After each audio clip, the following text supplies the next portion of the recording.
Copa Africana está al nivel de la Euro. Así lo ve el entrenador de Marruecos, Walid Regragui. África está progresando. Creo que esta competición es tan fuerte como la Eurocopa. Hay verdaderos equipos que están bien trabajados y además estadios de primer nivel. África va a crecer aún más. Lo veremos en el próximo Mundial, dijo. Así que como les hemos dicho aquí, cuidado con Marruecos. La selección marroquí ganó el partido inaugural, venció 2-0 a Comoras. Su siguiente juego será el viernes contra Mali. It's Numbers On Live, powered by SofaScore here on CBS Sports Golazo, and we are talking Morocco, hosts of AFCON and betting favorites to win the tournament. Michael Lahoud, Nico Cantor, ready to get you up to speed on Morocco, a team that has set the standard, a new standard for African football, Lahoud. Yeah, they're the dominant force in the continent of Africa, and it's hard to argue, Nico, that they're one of the dominant forces in all of world football. And we see it with trophies, championships, and players. The big thing that's going to come up here, I go back to the 2023 U23 African Cup of Nations Championship. Three big players. You have Ismail Saibari, Abde Ezzazzouli, and Bilal El Kanous playing on this current team. Yeah, listen, the Mohammed VI training complex in Morocco has kind of set the standard to be able to revolutionize everything. And as you see here, it's not just the men's senior team, the women's senior team, it's also the youth teams. It's a grassroots movement that has reshaped and has forced other countries in Africa to rethink. And obviously, I think the greatest representation of this sudden change as to why Morocco is at the forefront of African football is this run at the World Cup into the semifinal. You look at the teams that they played. Last time I checked Belgium, they were a damn good team, right? The last World Cup made a good run. Spain. This was the moment I think everyone took notice, Nico, especially with beating penalties and winning penalties over Spain. Yeah, definitely. I mean, to get to a third place match for Morocco was absolutely incredible. The way that they did it too. And obviously people are talking about Morocco more, and it's not just the way they play. They have strong results that has boosted them up the FIFA rankings. I mean, these are the African nations, the top African nations, and Morocco sits ahead of the pack. Going back into the last World Cup, Senegal was actually 18th. Morocco was 25th in the world rankings. So it shows the gap that's closed and how they've slingshotted that much further ahead of what was supposed to be the favorites of the continent. Yeah, and not only that they've been able to compete with the world's best, right, Morocco? So they have climbed that ranking and really set a certain distance, and that's why there's so much pressure on them to win this tournament. They started it off with a bang. It was absolutely incredible to watch. But listen, they entered this tournament with a strong win streak in their back. It ended at 19 games, and obviously a lot of these results are not only African World Cup qualifiers, they are also Arab Cup qualifiers. And I mean, the goal difference is 58-5, 14 clean sheets, pretty incredible. But we do have to kind of mention the caveat that because Arab Cup is a FIFA-sanctioned tournament, they tied 0-0 in that tournament with Oman. So this winning streak, which is a world record, by the way, ended. Yeah, it's disappointing that we can't include everything in the numbers, but the numbers truly don't lie. The biggest thing that I see there, the 5 goals only conceded. Yeah. They're good in both boxes, good at scoring goals, but also a hell of a good back line. Yeah, I mean, pretty incredible, right? Again, I think the distance between Morocco and the rest of the pack in Africa really shows their strength, and perhaps it was easier said than done, but regardless, to put 19 wins together, like wins, right? This is an unbeaten streak.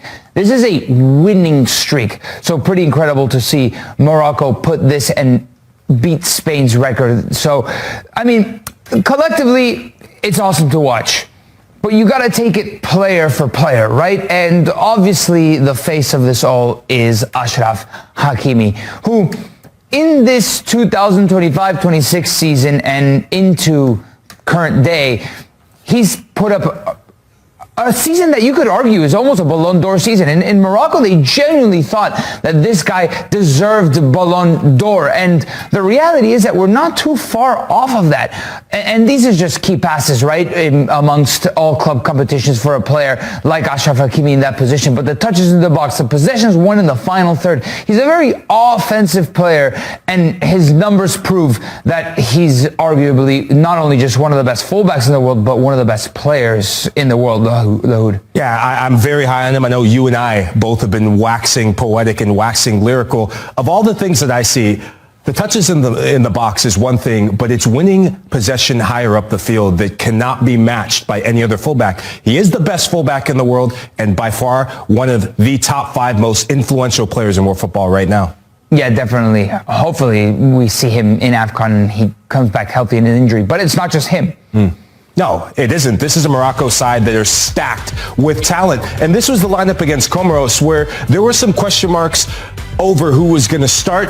Mazraoui, who plays for Manchester United, Aguirre, who plays for Marseille. But in the midfield, that is where I think you're going to see the quality. And you saw the quality. Brahim Diaz, man of the match performance, getting his first AFCON goal. But the big conversation was up top over the strikers. Sofiane Brahimi, who was the standout at the Olympics last summer, disappointing, missed a penalty. And then they had some quality off the bench that finished it off with Ayoub El-Kabi. Yeah, they definitely did. And mind you, Hamza Igamani, who would have probably started this game not healthy yet. But you do look at that talent. I want to throw El Ainaoui in here, but I mean, Brahim Diaz, El Hanous also, who's a young up-and-coming star. Sofiane Amrabat, we know about these players and their quality. You have a couple of pillars here and there, but this is a very deep pool of Moroccan players. There's 2 things that make Morocco stand out above all else. It's the pride and the passion that comes when these players put on the national team jersey,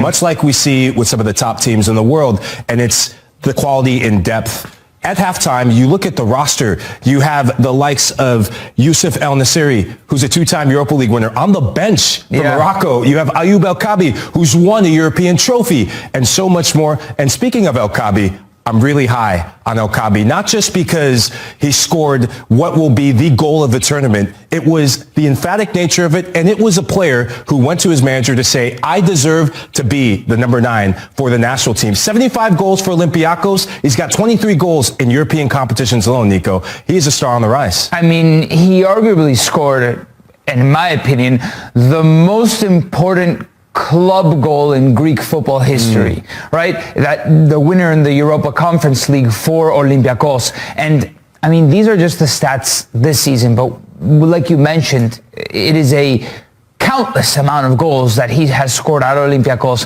that has carried a lot of weight. But let's move beyond the goal scorers because Morocco has plenty of them. They also have great playmakers who also get a lot of goals. And Ismail Saibari has really burst onto the scene, not only for the Moroccan national team, but for PSV as well. Yeah, his manager, Peter Bosz, said this about him after he scored a hat-trick against Feyenoord, their arch rivals. He said he was the most special player he's seen in a long, long time. High praise for a manager that's managed some of the most special players in his tenure. All right, so we put all of these things together and let's fast forward to the World Cup. Obviously, the cart comes before the horse, but let's just imagine under Regragui where this team could be. Obviously, this man that got hired just a couple of games before the World Cup during a crisis for Moroccan football has taken this team to new heights and earned his credibility. But here comes a massive test. 4 years since he took over, now he's going to have to debut at the World Cup against Brazil in New Jersey. If you're Brazil, if you're Carlo Ancelotti, be afraid. Be very, very afraid because